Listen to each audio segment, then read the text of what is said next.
Ezekiel chapter 33, verse 1 to 9.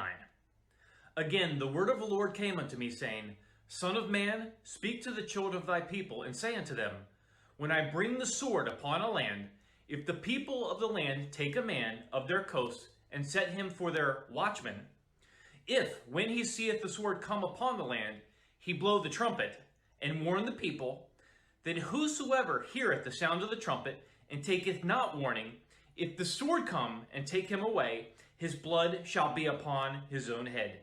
He heard the sound of the trumpet, and took not warning. His blood shall be upon him, but he that taketh warning shall deliver his soul.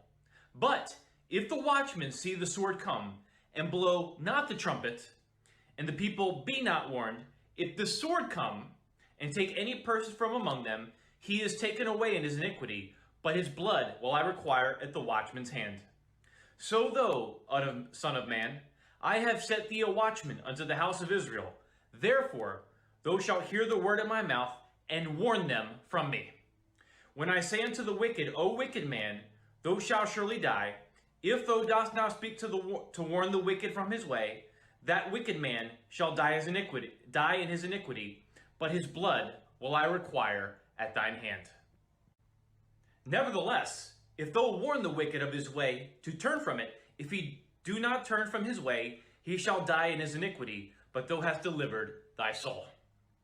You know, a lot of people like to say Ezekiel 33 has no application to us in this current dispensation, the dispensation of grace, the church age. But I do believe there is an application in here for us. Let me explain. First off, just like in Ezekiel chapter 33, we see the sword coming upon the land. We see the tribulation period casting its shadow on the earth right here and right now. It's crazy in this world right now, but this is nothing compared to what is coming. In fact, in the book of Jeremiah chapter 30, verse 7, we read the following. Alas, for that day is great, so that none is like it. It is even the time of Jacob's trouble, but he shall be saved out of it. In Matthew chapter 24, verse 21, we read, For then shall be great tribulation, such as was not since the beginning of the world to this time, nor ever shall be. So the worst time in human history is coming. It is not here yet. This is nothing compared to what is coming. But we see this coming tribulation period casting its shadow on the earth right here and right now. And we are told we will know that we are in the season of the Lord's return. We will see the day approaching. And if we're watching, that day will not catch us off guard. In fact, the Apostle Paul in the book of 1 Thessalonians chapter 5, verse 4, puts it very plainly. But ye, brethren, are not in darkness, that day should overtake you as a thief. We will see the day approaching. If we're watching, when that day comes, it will not catch us off guard like a thief.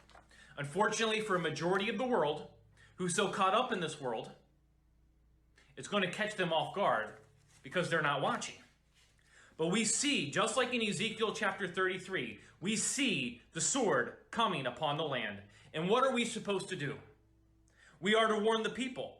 As ambassadors of Jesus Christ, our job is to warn a lost world that Jesus is coming soon. But most importantly, it is to give them the gospel of their salvation, which the Apostle Paul gives us in the book of 1 Corinthians chapter 15, verse 1 to 4. And the gospel of their salvation is simply this. Jesus Christ died on that cross for their sins. He was buried, and he rose from the dead. He resurrected on the third day, as it is written in the scriptures. Again, we can't save anybody, folks. All we can do is plant the seeds. You know, in 1 Corinthians chapter 3, verse 4 to 9, the Apostle Paul says the following, For while one saith, I am of Paul, and another, I am of Apollos, are ye not carnal? Who then is Paul, and who is Apollos, but ministers by whom ye believed, even as the Lord gave to every man?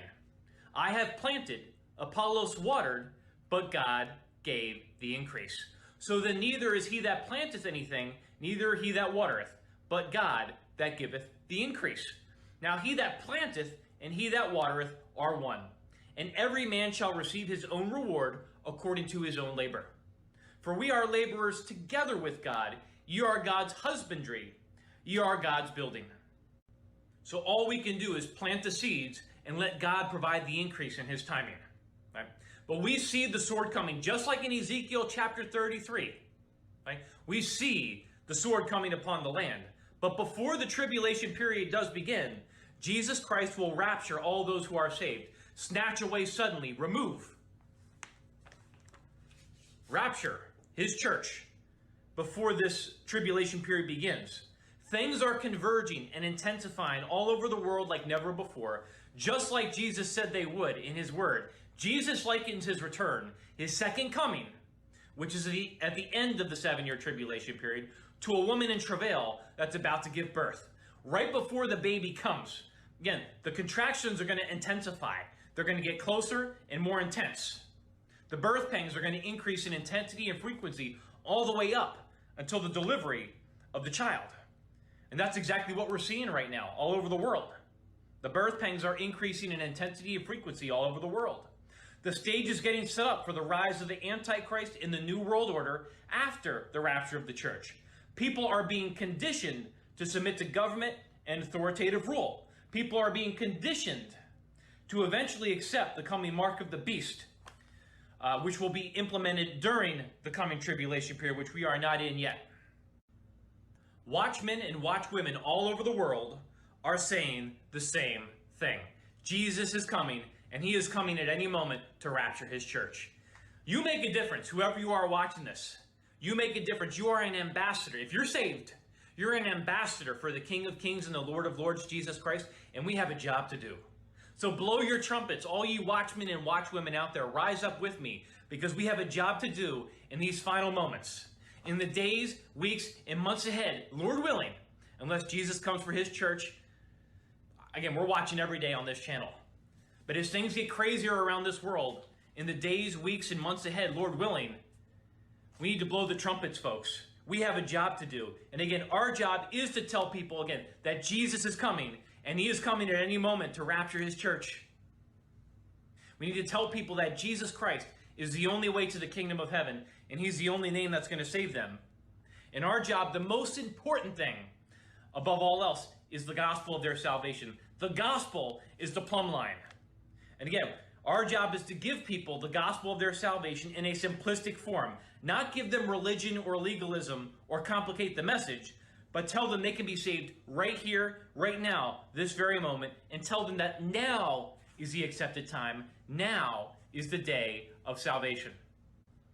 But again, our job is to give them the gospel of their salvation. Again, which is 1 Corinthians chapter 15, verse 1 to 4. We need to tell people that Jesus Christ died on the cross for their sins. He paid their sin debt in full with his blood on the cross at Calvary. He paid the price that they could never pay on their own. He paid it, and he paid it with his blood so that they could be reconciled back to him, so they could be forgiven of their sins and be with him forever in heaven. So we need to tell people, again, that Jesus Christ died on the cross for their sins.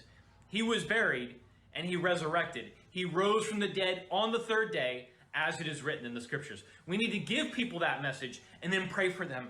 We need to pray that the seed we just planted, as ambassadors of Jesus Christ, again, our job is to tell them the gospel, which is the plumb line, that Jesus died for them, he was buried, and he rose from the dead on the third day, as it is written in the scriptures. And we need to pray for that person. We need to pray that God will bring to fruition that seed that we planted. If not now, then during the tribulation period, because we know multitudes get saved during the coming tribulation period. I don't wish that upon anybody. They're most likely going to be killed for their faith during the coming tribulation period. But all we can do as ambassadors for Christ is to plant that seed and let God provide the increase in his timing, preferably before the rapture of the church. But watchmen and watchwomen all over the world, we have a job to do.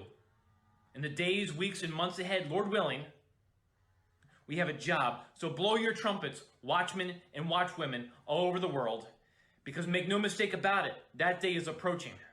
Keep watching with me. Keep looking up. The King of Kings, the Lord of Lords, the Son of God, Jesus Christ, he's coming.